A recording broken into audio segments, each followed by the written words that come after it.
भाई साहब ने 100 रुपए की शीशी बेचने के लिए कैंसर से लेके शुगर तक का इलाज बता दिया कि इन तमाम मूजी बीमारियों की सबसे बड़ी वजह आंखों में सुरमा न डालना है। डेकोरेशन वाली दुकान पे मुझे सबसे बेस्ट चीज ये वाली लगी।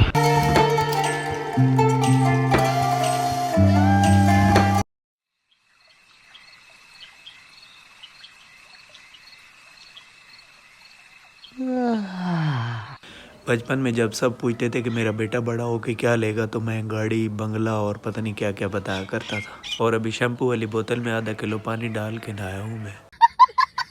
चाय का कप मैंने पी लिया और जब भी मैंने लंबा सफ़र करना हो मैं कोशिश करता हूँ कि मैं नाश्ता ना करूँ, क्योंकि फिर रास्ते में लोगों का नाश्ता ख़राब हो जाता है। अब क्या देखना पड़ रहा है। और आज मैंने जाना है रावलपिंडी अपनी दुकान का सामान लेने के लिए। अस्सलाम वालेकुम रहमतुल्लाहि व बरकातुहू and welcome back to a brand new vlog. जब भी मैं रात को लेट वापस घर आता हूँ तो इस घर में से एक कुत्ता निकल के कुत्तों वाली हरकतों से बाज नहीं आ रहा। मैंने मोटरसाइकिल अपनी दुकान में बंद किया और मुझे आज लोकल गाड़ी पे जाना है। मोटरसाइकिल मैंने अपनी दुकान के अंदर खड़ा कर दी है और अभी बस का इंतज़ार करना है, क्योंकि बस हमें एग्जैक्टली उस पॉइंट पे लेके जाती है जहाँ से मैंने सामान लेना होता है। आज बहुत ही खूबसूरत बादल है, या मेरे मालिक बारिश इनायत फरमाओ।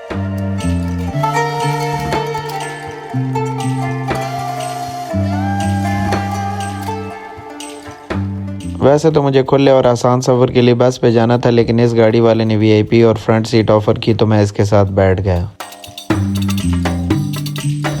सफ़र अभी शुरू ही हुआ था तो एक लेडीज़ वाला कपल आया और उन्होंने कहा हमें फ्रंट सीट दो, तो हम दो हैं। ड्राइवर ने मेरी तरफ देखा और मुझे कहा कि आप मुझे बहुत ही इज़्ज़तदार और लेडीज़ की रिस्पेक्ट करने वाले नज़र आते हो। मैंने कहा अगली बात आपने कहनी नहीं है, मैं समझ गया हूँ, कौन सी सीट पे जाके बैठूं। उसने कहा मैंने आपके लिए सबसे सेफ सीट रखी है। मैंने कहा कौन सी? उसने कहा सबसे पीछे वाली। मारो मुझे मारो। मैंने कहा अगर गाड़ी पीछे से ठुक गई तो?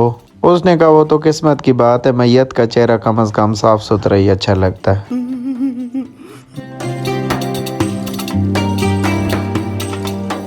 तकरीबन 1 घंटे के सफ़र के बाद गाड़ी गैस भरवाने के लिए रास्ते में रुक गई। मैंने जब गाड़ी से उतरने की कोशिश की तो कंडक्टर ने कहा आपने हिलना नहीं, सिलेंडर आपकी सीट के नीचे है। मैंने कहा इसका मेरे हिलने से क्या ताल्लुक है? उसने कहा अगर आप हिले तो क्या पता ट्यूब हिल जाए और सिलेंडर फटने का डर होता है। उस वक्त मैंने दिल में सोचा इससे बेहतर था कि मैं पिंडी पैदल ही आ जाता। खैर शुक्र अल्हम्दुलिल्लाह गाड़ी ने सेफली गैस भरवाई और हम अपने रास्ते की तरफ निकल पड़े। तकरीबन 1 मजीद घंटे के सफ़र के बाद हम रावलपिंडी पहुँच गए।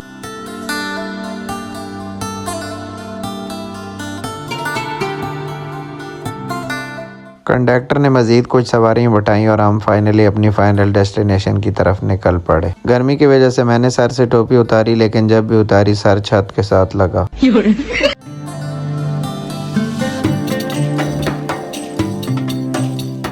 खैर फाइनली थोड़ी मजीद देर के बाद हम लोग पीर वदाई मोड़ पे पहुंच गए। इन साफ सुथरी सीढ़ियों से चढ़ के मैं भी इस ब्रिज के ऊपर पहुंच गया। शहर के इस माहौल को महसूस करने के लिए ये लो शहर का साउंड।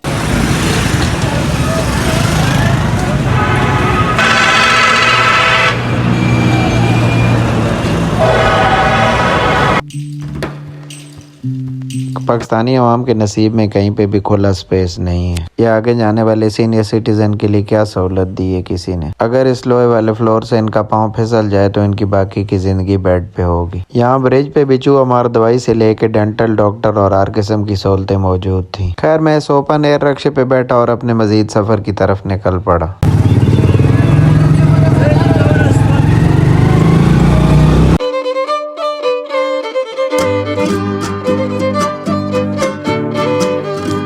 सबसे पहले अपनी वांटेड दुकान पे अपना रिक्वायर्ड सामान लिखाया और उसके बाद शदीद भूख के मारे नाश्ते पे बैठ गया। सबसे पहले चाय और पराठा मंगाया, उसके बाद मैंने सोचा मुर्गी की फैमिली का एक मेंबर भी ले आता हूँ। फिर मैंने एक आधा अंडा मंगा लिया।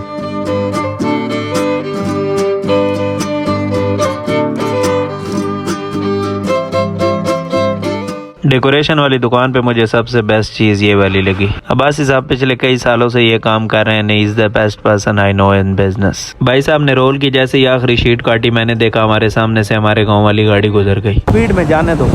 मैंने करीम वाले भाई को बोला करीम लगा के 3 बसें आगे वाली बस पकड़नी है।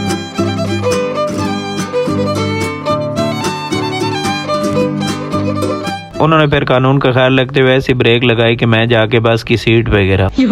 बस में बैठते ही वो भाई साहब आ गए जिनका किसी को इंतजार नहीं होता। अगर किसी ने साल की मालिकी होती ना, ये पत्थर में बचने वाले कीड़े कब के मरते। भाई साहब ने एक सुरमे की शीशी बेचने के लिए कैंसर से लेके शुगर तक का इलाज बता दिया कि इन तमाम मूजी बीमारियों की सबसे बड़ी वजह आंखों में सुरमा न डालना है, और साथ सॉलिड एविडेंस भी दिया। को पीस के आंखों की सफाई जिंदगी सेहत के लिए हकीम साहब ने सुरमा तैयार किया। खैर मैंने डॉक्टर साहब की हर बात को बगौर सुना, क्योंकि मुझे कंटेंट बनाने के लिए इस तरह के सॉलिड लोगों की बहुत जरूरत होती है, और मेरी ज्यादातर टिकटॉक की वीडियोस इसी तरह की ऑब्जर्वेशन का नतीजा है। खैर भाई साहब ने अपनी तकरीर जारी रखी और मैंने अपना चेहरा विंडो की तरफ कर लिया।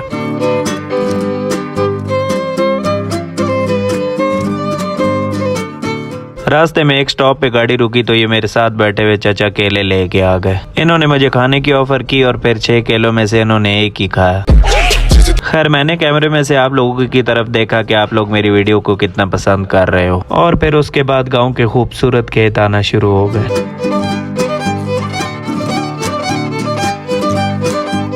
खैर मैं तकरीबन 2 घंटे में गांव वाले स्टॉप पे पहुंचा और सीधा अपनी शॉप पे। सर में शदीद दर्द होने की वजह से मैंने आते ही चाय पीने का फैसला किया।